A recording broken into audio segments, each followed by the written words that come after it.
নমস্কার বন্ধুরা, সোনার কিচেন ঘরে তোমাদেরকে স্বাগত জানাই। তো আজ আমি তোমাদেরকে খুবই মজাদার একটা মাছের রেসিপি বানিয়ে দেখাবো। তো এই মাছের রেসিপির ভিডিওটি পুরো দেখার অনুরোধ রইল। আর রেসিপিটি যদি ভালো লাগে কমেন্ট করো, লাইক শেয়ার সাবস্ক্রাইব করে আমার পাশে থেকো। যারা এখনও পর্যন্ত আমার চ্যানেলটিকে সাবস্ক্রাইব করেছো তাদেরকে অসংখ্য ধন্যবাদ। যারা এখনও আমার চ্যানেলটিকে সাবস্ক্রাইব করনি, অনুরোধ রইল আমার চ্যানেলটিকে সাবস্ক্রাইব করে আমার পাশে থাকার জন্য। যারা আমার ফেসবুক পেজ থেকে দেখছো তাদের কাছে অনুরোধ রইল ফেসবুক পেজটা একটা লাইক দিয়ে একটু ফলো করে দেওয়ার জন্য। তো এখানে দেখো আমি ন্যাতস মাছ নিয়েছি। এই মাছটাকে অনেকে নয়না মাছও বলে। তো এই মাছটা আমি খুব ভালো করে কেটে ধুয়ে পরিষ্কার করে নিয়েছি।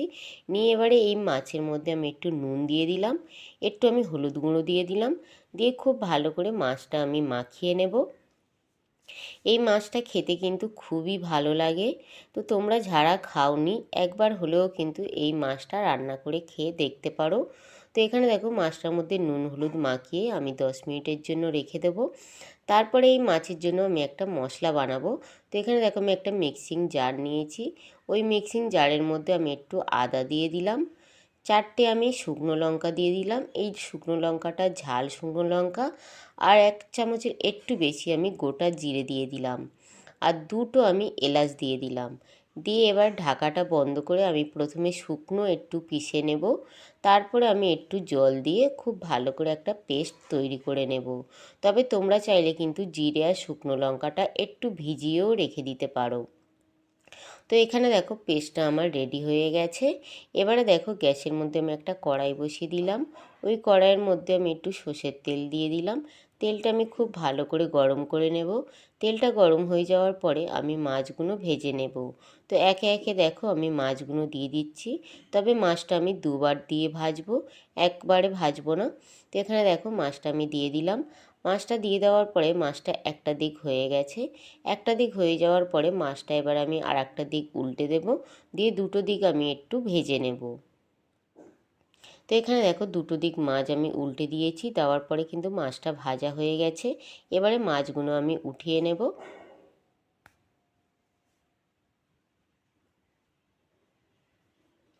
তো এখানে দেখো মাছটা আমি উঠিয়ে নিলাম। মাছটা উঠিয়ে নেওয়ার পরে বাকি যে মাছগুলো ছিল আমি একইভাবে ভেজে নিয়েছি। ভেজে নেওয়ার পরে ওই মাছ ভাজা তেলের মধ্যে আমি একটু কালো জিরে দিয়ে দিলাম। কালো জিরেটা দিয়ে কালো জিরেটা আমি একটু ভেজে নেব। ভেজে নেওয়ার পরে ওই কালো জিরের মধ্যে আমি একটু পেঁয়াজ বেটে রেখেছিলাম, ওই পেঁয়াজ বাটাটা দিয়ে দিলাম। পেঁয়াজ বাটাটা দিয়ে পেঁয়াজ বাটাটা কালো জিরের সঙ্গে আমি একটু ভেজে নেব। তো এখানে দেখো কালো জিরের সঙ্গে পেঁয়াজ বাটাটাও আমি একটু ভেজে নিলাম, যাতে পেঁয়াজের কাঁচা গন্ধটা না আসে, সেইভাবে আমি একটু ভেজে নিলাম। পেঁয়াজটা ভাজা হয়ে গেছে। এখানে দেখো পেঁয়াজটা কিন্তু অনেকটা ভাজা হয়ে গেছে।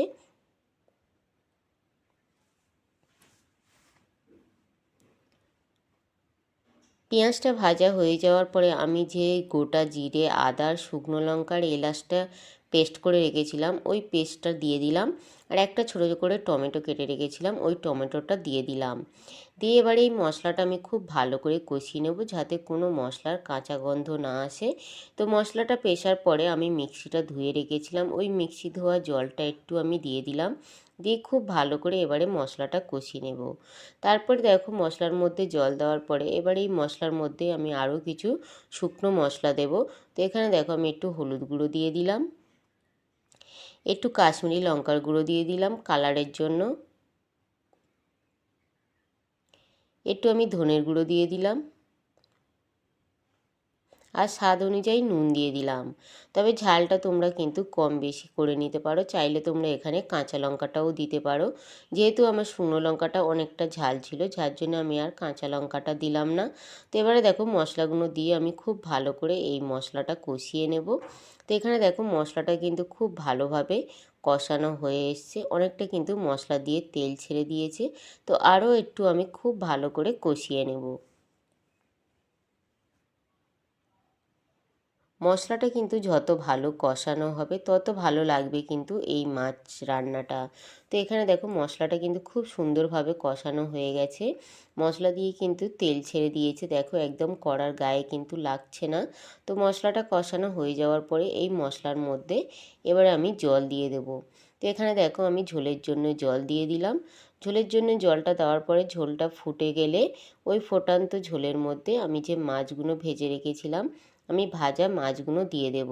তো আজ আমি নয়না মাছের তেল ঝাল।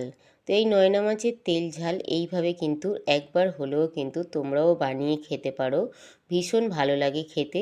তো মাছগুলো দিয়ে আবারও আমি 3 মিনিট খুব ভালো করে ফুটিয়ে নেব, তো যাতে মাছের মধ্যে মশলাগুলো খুব ভালোভাবে ঢোকে। তো এখানে দেখো 3 মিনিট কিন্তু খুব ভালো করে আমি মাছগুলো ফুটিয়ে নিয়েছি। তো মাঝখানে একটু আমি হালকা করে একটু নাড়াচাড়া করে দিচ্ছি যাতে কড়ার মধ্যে ধরে না যায়। তো একটু আমি নাড়াচাড়া করে দিলাম, দিয়ে খুব ভালো করে আমি ফুটিয়ে নেব। তো এখানে দেখো আমার মাছ রান্নাটা কিন্তু রেডি হয়ে গেছে। এবার আমি গ্যাসটা বন্ধ করে দিলাম, দিয়ে আমি পরিবেশন করার জন্য নামিয়ে নেব।